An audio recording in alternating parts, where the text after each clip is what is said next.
Hello everyone. Income tax में एक new section introduce हुआ है, सेक्शन 206C। इसमें सेक्शन में बहुत ही एक इम्पॉर्टेंट जो हमारी इंडस्ट्री को काफ़ी इफेक्ट कर रहा है, टीसीएस ऑन सेल। टीसीएस का हमें एक मीनिंग समझना है कि टीसीएस का बेसिकली मीन होता है टैक्स कलेक्टेड एट सोर्स। हमें एक और चीज़ बहुत इंपॉर्टेंटली समझनी है कि लोग टीसीएस और टीडीएस में काफ़ी कंफ्यूज रहते हैं। हमें एक चीज़ समझना है कि जो टीडीएस है वो नॉर्मली लगता है सर्विसेज पे एंड टीसीएस लगता है गुड्स पे। मोस्ट जितने भी आप केसेस देखेंगे तो ये दो चीज़ें होती हैं। आज जो मैं सेक्शन आपसे डिस्कस करने जा रहा हूँ, section 206C sub section 1H, काफ़ी लोगों की ट्रेडर्स मैन्युफैक्चरर की मुझे इस रिगार्डिंग क्वेरी थी, तो होपफुली जो मैंने ये स्टडी मैट तैयार किया है तो इसके बाद आपको और कुछ रेफ़र करने की ज़रूरत नहीं पड़ेगी। इसमें हम कंप्लीट टीसीएस जो कि at the rate of deduct होना है 0.075%, 25% की इसमें रिलैक्सेशन दी गई है। तो अप्रॉक्सीमेट देखा जाए तो ओरिजिनल रेट वॉज 0.1%। तो बेसिकली रिड्यूस रेट इसलिए दिया गया है क्योंकि कोरोना कोविड पीरियड में इन्होंने 25% की रिलैक्सेशन दी गई है टीडीएस और टीसीएस में रेट में। तो सपोजिंगली जैसे रेंट पे आपका टीडीएस 194 आई में अगर लगता था 10% तो उसको रिड्यूस किया गया था 7.5%। तो इस वीडियो में ऑलमोस्ट हम इस टीसीएस के प्रोविज़न के हर एक एस्पेक्ट को डिस्कस करेंगे और मुझे नहीं लगता कि इसके बाद आपको कोई और स्टडी में रेफर करने की ज़रूरत पड़ेगी। तो हमें एक चीज़ समझना है कि 1 अक्टूबर 2020 से इसको इंट्रोड्यूस किया गया। हालांकि इसको लाने की प्लानिंग 1 अप्रैल से थी। 1 अप्रैल पहले आपको पता ही है, 1 अप्रैल तो हमारा सभी को पता होगा ये लॉकडाउन पीरियड था, तो इसको डेफर करके 1 अक्टूबर किया गया। हालांकि इंडस्ट्री ने डिमांड किया था कि इसको आगे फर्दर दोबारा डेफर किया जाए, पर इसको डेफर नहीं किया गवर्नमेंट ने। और ये इंट्रोड्यूस हुआ सेक्शन, तो सीबीडीटी ने इस पर कुछ सर्कुलर नंबर 17 जो 29 सितंबर को इशू किया था। तो अंडरस्टैंड करेंगे बेसिकली ये सेक्शन बोलता क्या है। तो पहले बात करेंगे what is the new provision as mention in section 206C। तो इफेक्ट ये आया 1 अक्टूबर से है। अकॉर्डिंग टू दिस ये क्या बोलता है हम उसको बेसिक लैंग्वेज में समझेंगे, प्लस हम इसको रेफर करेंगे। जिन वेंडर्स की टर्नओवर 10 करोड़ और मोर है इन अ प्रीवियस फाइनेंशियल ईयर, हमें पहली बात फाइनेंशियल ईयर कौन सा देखना है, 2019-20, दैट इज 31 मार्च 2020। तो जिन वेंडर्स की इस ईयर एंडिंग में टर्नओवर 10 करोड़ और मोर थी तो उन पे ये प्रोविजन लग गया कि उनको कलेक्ट करना है टैक्स। आगे पढ़ेंगे। एक तो होता है कलेक्ट करना, दूसरा होता है एक डिडक्टी होता है और एक डिडक्टर होता है। तो हमें पहले दूसरी चीज देखनी है, डिडक्ट किसका करना है। You will have to collect and deposit TCS on receipt. ये बहुत इंपॉर्टेंट शब्द है रिसिप्ट, इसको हाईलाइट कर रहा हूं, इसका आगे जरूर डिस्कशन करेंगे। इन्होंने बोला जो बेसिकली रिसीव करना है रिसिप्ट पे of sale of goods from such buyer, मतलब एक बायर से from whom you have received more than 50 lakhs as sale consideration. इसमें आगे बहुत ज़्यादा क्लेरिफिकेशन है, तो हल्की सी स्टार्ट कर रहे हैं इसको। 50 lakhs as sale consideration during the financial year, current financial year जो अभी फाइनेंशियल ईयर 2020-21 चल रहा है। After 1 October 2020 the rate of TCS is 0.1% and presently due to corona pandemic 25% relax करके 0.075 किया हुआ है। अब एक और चीज़ समझनी है, इन्होंने सेकेंड चीज़ बोली कि if your sales are less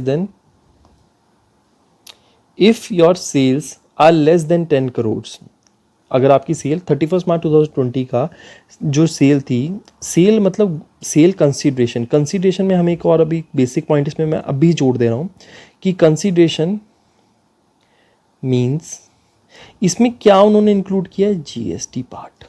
अब फॉर एग्जांपल अगर सपोज करो कोई प्रोडक्ट 10,000 का है तो उसमें 18% जीएसटी 1800 है, तो माई सेल कंसीडरेशन इज 11,800। तो हमारे को समझना है कि जो हमारी कंसीडरेशन है that includes the GST part. अगर मेरी टर्नओवर प्रीवियस ईयर में 10 करोड़ या लेस थी तो हमें ये कंप्लाई, इसके एक प्रोविजन कंप्लाई करने की ज़रूरत नहीं है। और हमें एक और चीज़ इन्होंने बोला है, payment received here refer to only payment receive in connection with sale of goods, this is a receipt based tax और TCS hence even if you have received payment in advance for such supply of goods, TCS provisions are applicable। एक और चीज़ जो बहुत important इन्होंने बोल लिया, हालांकि इसको सारे गलत इंटरप्रेट कर रहे हैं कि जो TCS प्रोविज़न है इन्होंने क्लियर बोला है वो लगता है गुड्स पे। अब सपोज कर लो एक कोई जैसे बिग फोर जो काफ़ी हैवी अमाउंट लेती हैं, कई बार 70-80 लाख्स भी लेती हैं, चाहे उनकी sale consideration is more than 50 lakhs, फिर भी उनको कंप्लाई नहीं करना, तो ये पेमेंट, ये जो TCS प्रोविज़न है ये सिर्फ और सिर्फ गुड्स के केस में लगता है। और इन्होंने ऊपर जो टर्नओवर बोली उसको समझेंगे। जिस भी SSC की पेमेंट, जैसे मिस्टर ए है, इनकी 31 मार्च 2020 को जो टर्नओवर थी that was 11 crore, that means इनको TCS का प्रोविज़न एप्लीकेबल हो गया। अब कोई मिस्टर ए से अगर कोई गुड्स लेता है जो ईयर बेस मोर देन 50 लाख्स हैं, तो यहाँ पे मिस्टर ए को मिस्टर बी की सेल कंसिडरेशन पे 0.075% पे कलेक्ट करना है। हमें एक और चीज़ समझनी है, अब ये कलेक्ट तो करेगा, अब आगे हम एग्जांपल पढ़ेंगे कि हो सकता है कि मेरी 1 अप्रैल से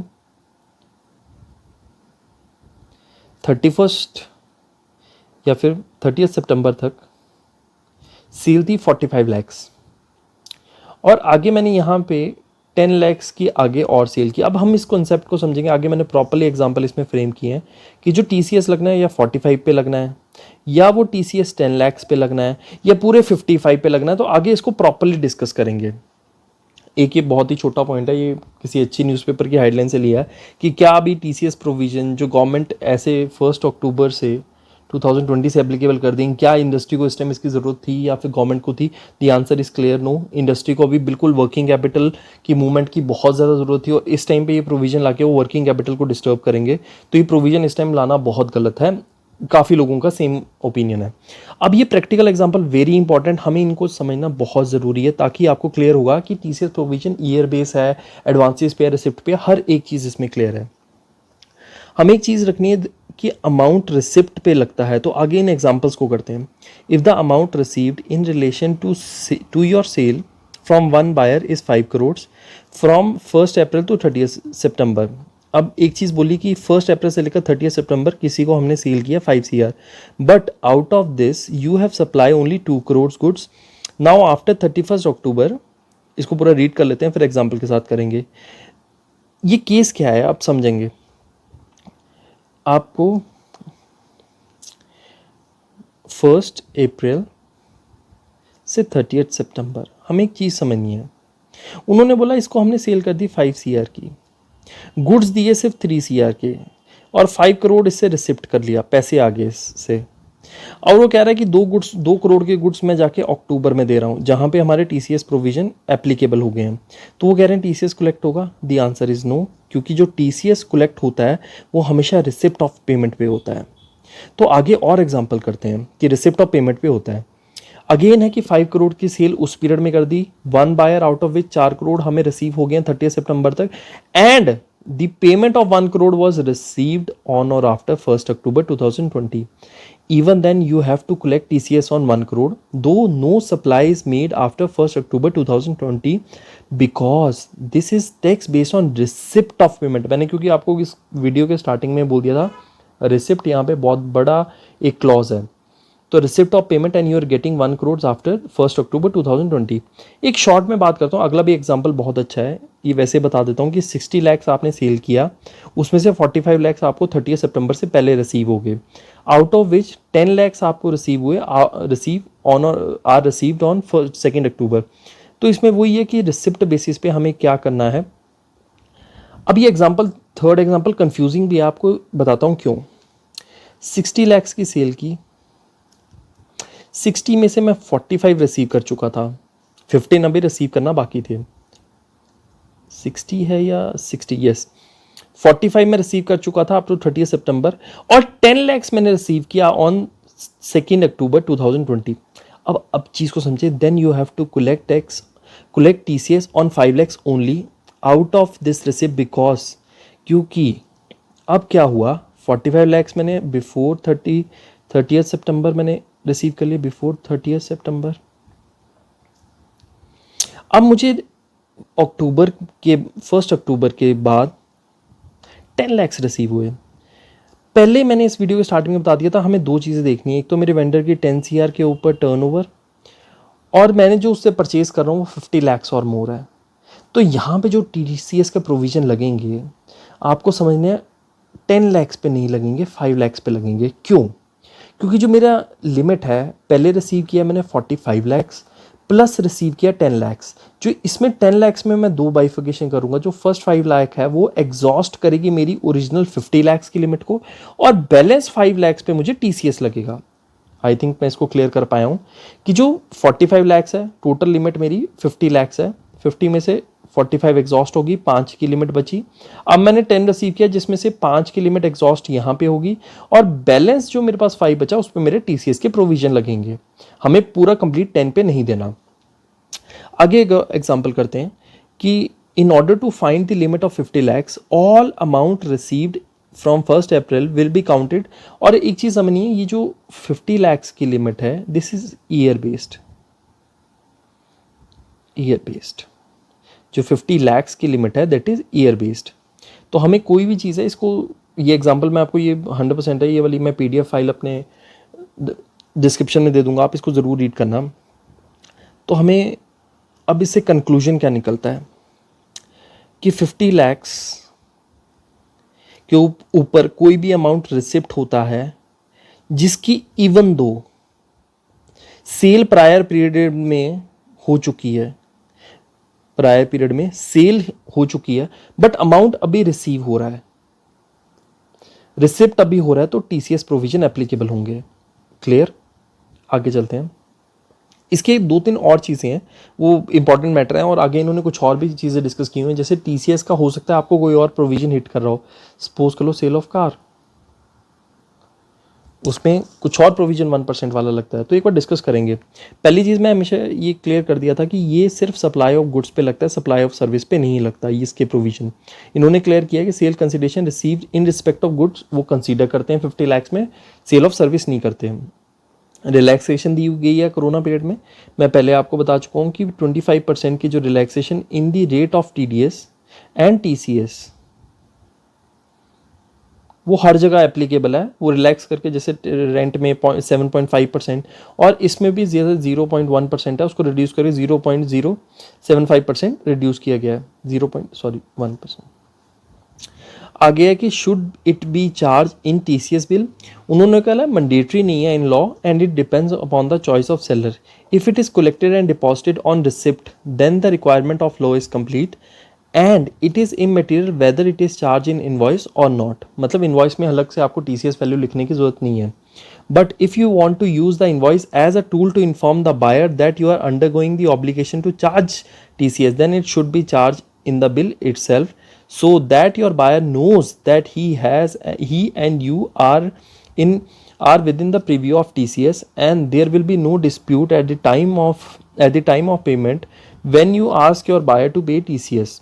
हमें एक और चीज़ समझनी है, कहते हैं इनवॉइस में लिखना ज़रूरी नहीं है, but in case you want to inform your buyer कि हम जी बायर एंड सेलर में TCS प्रोविजन एप्लीकेबल हैं, तो उसमें हमें इनवॉइस में, जैसे आप नॉर्मली आप कभी कार परचेज की हो या फिर TDS की प्रोविजन भी देखे हो, तो वहाँ पे इनवॉइस में नीचे TCS @ 1% क्लियर वो कलेक्ट करके नोट करके कलेक्ट भी करते हैं।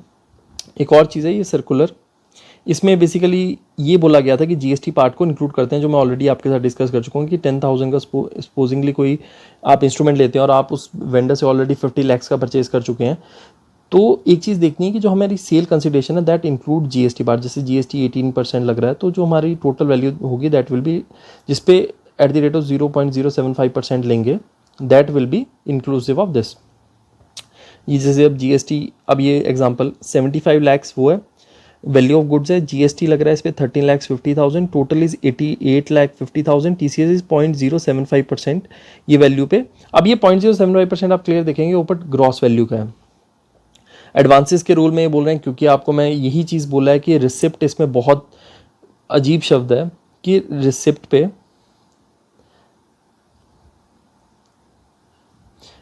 हमें ध्यान रखना है कि रिसिप्ट ऑफ गुड्स पे, रिसिप्ट ऑफ पेमेंट पे ये हमारा सेक्शन ऑलवेज एप्लीकेबल होगा कि अगर आपने अमाउंट रिसीव किया in connection to sale and if any advance related to it is received on or after 1 October 2020 then the TCS of provision are applicable. और एक और चीज़ है कि ये ऑलरेडी एग्जांपल में डिस्कस किया था कि सेल आपने पहले कर दिया पर payment is due on or after 1 October, will the TCS position in this case? आपको हमेशा बोला है कि रिसिप्ट बेसिस पे होगा, पेमेंट बेस पे है, and even though payment is received on or after 1 October then the provision of TCS will be applicable. When to deposit the TCS after collecting? आपको पता होगा कि टीसीएस और टीडीएस की अगर हम बात करें,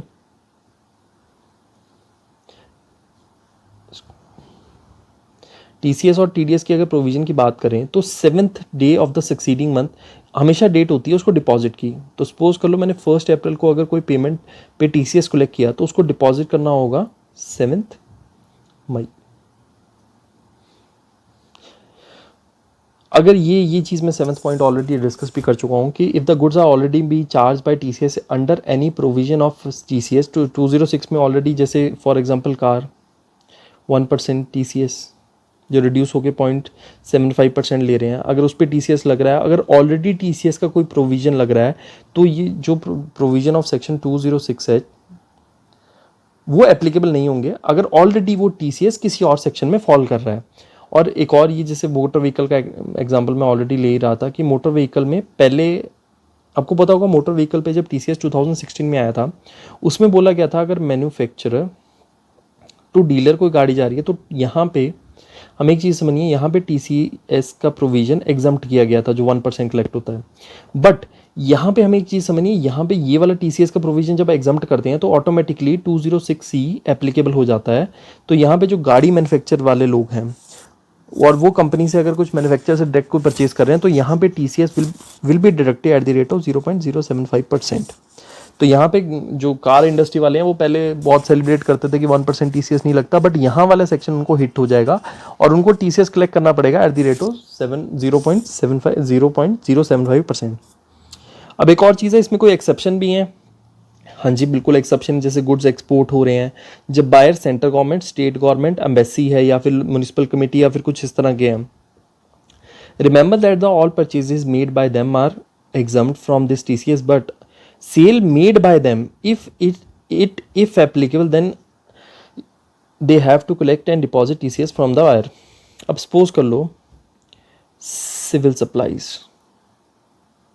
अब सिविल सप्लाईज क्या करती हैं, जितने भी गवर्नमेंट कॉन्ट्रैक्टर होते हैं इनको जो सीमेंट सप्लाई होता है, सीमेंट की बात की जाए, ये बेसिकली होता है सिविल सप्लाईज के थ्रू। अगर कोई ऐसे गवर्नमेंट कॉन्ट्रैक्टर हैं जो government, civil supply basically government body है, उससे अगर 50 लाख के एक्सीडिंग अगर सीमेंट परचेज कर रहे हैं तो उनको भी गवर्नमेंट को टीसीएस उसका डिडक्ट करना पड़ेगा, प्लस कलेक्ट करना पड़ेगा, प्लस गवर्नमेंट को डिपॉजिट कराना पड़ेगा। सेकंड आ गया कि कोई और टीसीएस का प्रोविजन लग रहा है तब भी नहीं होगा, या इंपोर्टर्स हैं या गवर्नमेंट है या फिर कोई और नोटिफाइड पर्सन है। इसके साथ मैंने नीचे कुछ प्रैक्टिकल प्रॉब्लम्स बता दी हैं, ये कि 1 अक्टूबर के बाद इसमें काफ़ी चीज़ें डाल दी हैं, ये आप रेफ़र कर सकते हैं। और हमेशा बताया कि ये ईयर बेस्ड टैक्स है, इसको मंथली बेसिस या फिर 6 मंथ जो आने वाले हैं उसके बेसिस पे नहीं होगा। जैसे कुछ लोग बोल रहे हैं कि मेरी 1 अप्रैल से 30 सितंबर सपोज कर लो 60 लाख सेल हो गई है, तो कई इसको लोग गलत इंटरप्रेट कर रहे थे कि 1 अक्टूबर से मेरा 50 लाख का जो थ्रेशोल्ड लिमिट है वो अलग कैलकुलेट होगी। The answer is no, this is year base. तो जो 1 अप्रैल से 30 सितंबर है वो ऑलरेडी इसमें कैलकुलेट होगी। इसमें बाइफर्गेशन बिल टू वाइज नहीं चाहिए होती है, ये भी बहुत है। ये मैंने प्लस ऑलमोस्ट कुछ एग्जांपल आगे दिए हुए हैं, तो आप इसको चेक कर सकते हो कि एप्लीकेबिलिटी ऑफ टीसीएस मतलब ऑलमोस्ट 10 करोड़ के ऊपर के वेंडर्स को लगा है, उससे नीचे वाले एग्जाम्प्ट है, और 50 लाख की टोटल सेल पिछले ईयर बेस पे होनी चाहिए। और एक बोला है, ये बेसिकली कह रहे हैं कि नॉर्मली इंडस्ट्री का ये बोलते हैं कि नेट प्रॉफिट 5 to 8% रहता है। अगर इवन दो 0.075% अगर इसे डिडक्ट भी कर लेते तो इससे, हालांकि वेंडर को, गवर्नमेंट का विजन है कि इससे वेंडर को कोई फ़र्क नहीं पड़ेगा, पर मेरे हिसाब से तो ये काफ़ी गलत प्रोविज़न है। इसमें वेंडर्स को 100% वर्किंग कैपिटल पे, कई वेंडर्स होते हैं वो बहुत लाइट मार्जिन पे भी काम करते हैं। प्लस ये नॉर्मल FAQs हैं कि बायर का मतलब क्या है, ये ज़रूर आप रेफ़र करना है, इसको मैं 100% डिस्क्रिप्शन में डाल दूंगा। बाकी होपफुली गाइज इस वीडियो में मैंने ऑलमोस्ट सारी चीज़ें कवर करने की कोशिश की है। बाकी थैंक यू।